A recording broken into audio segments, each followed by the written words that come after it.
반갑습니다. 오 석세스데이 김세용입니다. 7월 30일 오늘 9번째 시간이 되겠죠. 그리고 스텝 8입니다. 스텝 8의 제목은 참고 견디는 마음을 키운다 라는 내용입니다. 무엇이 약점인지 확실히 알자. 성급함이야말로 사람을 파멸시킨다. 인내력을 몸에 익혔을 때 당신은 전진하는 사람이 될 수 있다 라고 얘기를 하고 있습니다.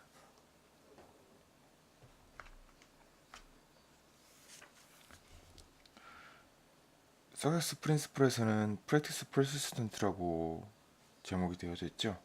그래서 이 인내력에 대한 것도 별도의 챕터로 떼어내서 강조를 하고 있습니다. 여기 나의 꿈 나의 인생 여기에서도 마찬가지로 인내력에 대해서도 강조를 하고 있죠. 다양한 사례를 들고 이걸 어떤 식으로 유지를 하고 인내력의 근원은 어딘가에 대해서 얘기를 하고 있습니다.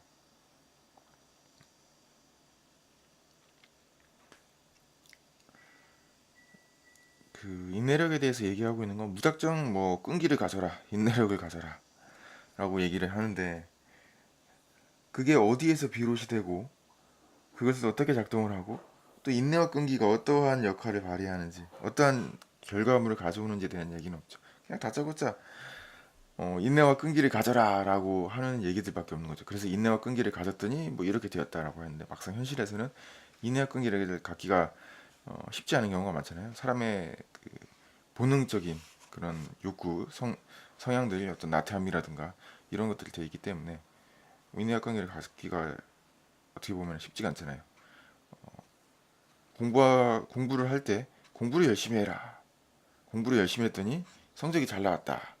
이러한 얘기랑 같다는 거죠. 도움이 안 되는 굉장히 추상적이고 그런 얘기라는 거죠. 근데 여기에서 바로 얘기를 하고 있어요. 인내의 인이라는 글자에 담긴 정신이야말로 인생의 모든 고난을 극복해주는 원동력이다. 그런데 많은 사람이 이 인내력 부족으로 실패한다. 한 조사 결과에서도 인내력 부족은 대다수 사람들이 가지고 있는 공통된 약점이라는 사실이 명백하게 드러났다. 그러나 이 약점은 노력으로 극복할 수 있다. 가장 간단한 극복 방법은 오로지 자기 소망에 마음을 집중하는 것이다. 목표 달성의 출발점은 소망에서 시작한다. 이것을 언제나 마음에 새겨두기 바란다. 작은 불은 약간의 열만을 낼 수 있는 것과 마찬가지로 작은 소망은 작은 결과밖에 가져오지 못한다. 만일 당신의 인내력이 부족하다고 생각한다면 그것은 당신의 소망이 약한 탓이다. 소망의 불을 좀 더 활활 타오르게 함으로써 인내력을 강하게 할 수 있다. 이 책을 다 읽고 나면 제1단계 스텝 1을 얘기하고 있습니다. 스텝 1의 내용을 다시 읽고 소망 달성을 위한 6가지 원칙을 꼭 실행해 주기 바란다. 이 책에서 제일 강조하고 있는 부분입니다. 앤드류 카네기의 부탁을 받아 기록을 한 책이기 때문에 앤드류 카네기가 자주 사용했다고 하는 그 6가지 원칙. 이 원칙들은 석세스 프린시플에서도 당연히 다루고 있고요. 다루지 않는 책이 없죠. 근데 여기서는 이제 6가지 원칙이라고 제목을 이렇게 붙였습니다. 조금씩 다 다르, 다르기는 하지만 다루고 있습니다.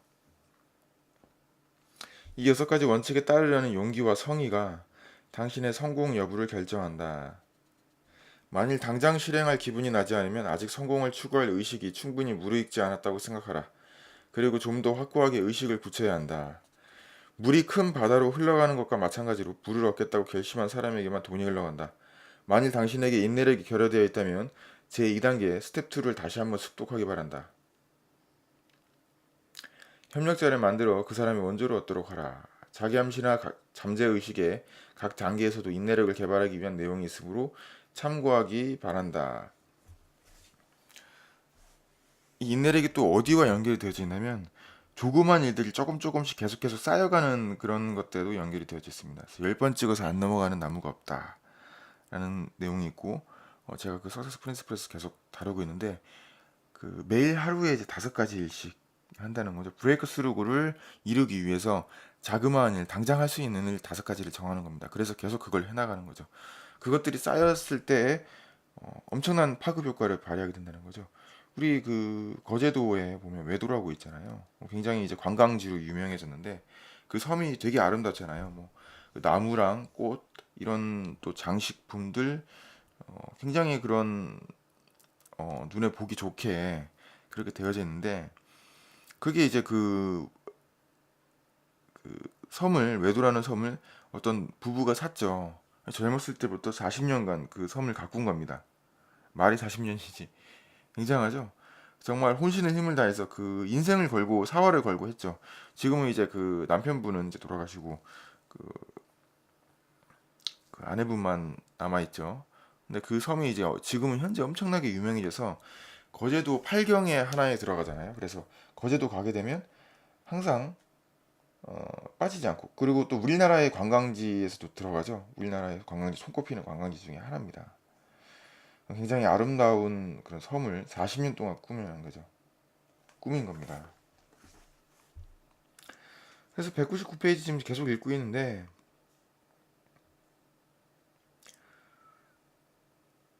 그 13단계의 성공 철학은 갑자기 생각나거나 단편적으로 음미하는 것만으로 아무런 힘을 발휘하지 못한다. 그 진가를 몸에 익히기 위해서는 완전한 습관이 될 때까지 성공 철학을 실행해야 한다.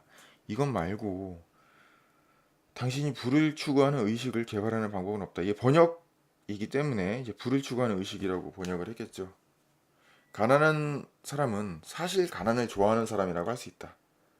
돈을 좋아하는 사람에게 돈이 모여드는 것과 같은 이치다. 가난을 추구하는 의식이 어느 사이에 가난한 사람의 마음을 점령해버린다. 그리고 가난을 추구하는 의식은 애써 거두어 들이자 하지 않아도 마음속에서 자연적으로 생겨나지만 부를 추구하는 의식은 의식적으로 노력하지 않으면 생겨나지 않는다. 이 얘기는 제가 그동안 정말 많이 했죠. 이 가난을 추구하는 행동이라든가 마음가짐 패러다임들 정말 말 여기 잘했습니다. 여기 가난을 추구하는 자동적으로 몸에 배이게 되죠. 마음속에 생기게 되고 머릿속에 자리 잡게 됩니다. 그런데 이제 부를 추구하는 의식은 인위적으로 해야지만 되는 거죠. 왜냐하면 주변에는 항상 이 가난을 추구하는 의식에 길들여지는 사람들이 팽배해져 있죠. 저는 제가 그 회사에 제가 다녔던 회사에 대기업이지만 대기업의 그 임원이죠. 임원이라고 했던 분들까지도 이 가난을 추구하는 의식에 길들여졌다는 사실을 보고 놀라웠죠. 그분이 뭐 엄청나게 가난하다는 건 아니지만 사실 이 부를 추구하는 근본적인 부를 가질 수는 없다는 거죠. 제가 그 회사를 이제 그만두고 나올 때 여러 가지 얘기를 들었는데 그분이 그런 얘기를 할 때는 깜짝 놀랐습니다. 깜짝 놀랐던 거죠. 제가 어떤 부정적인 그런 사고 방식들을 얘기를 하는 건데요. 딱 틀에 박혀 있는 사고 방식이죠. 안 된다고 하는 사고 방식. 이건 이렇게 해서 이렇게 되는 건 안 된다. 가난은 추구하는 의식입니다. 이에 대한 내용들은 이제 그 부의 법칙이라는 책 있잖아요. 그 책에서도 다뤘죠. 계속 나옵니다. 서프에서도 집중적으로 다루고 있죠. 이 가난은 이 패러다임이라는 것 그리고 이 의식을 형성하는 이 고정관념과 이 잠재의식 이 부분이 굉장히 중요하거든요. 나도 모르는 사이에 제가 지금 계속 강조를 하고 있는데 형성이 되는 겁니다. 그래서 어린 시절에 형성이 돼서 나이가 들수록 더 견고해집니다. 더 깨기가 힘들어져요. 사고방식이 더 굳어지게 되죠. 그래서 나이가 들수록 더 강한 마음을 갖고 의식적으로 이걸 깨야 됩니다. 그렇게 하기 위해서 습관을 들여야 된다는 얘기가 나온 거죠. 한 달 동안 쭉 추구해서 습관을 만들어야 된다는 얘기가 나온 겁니다.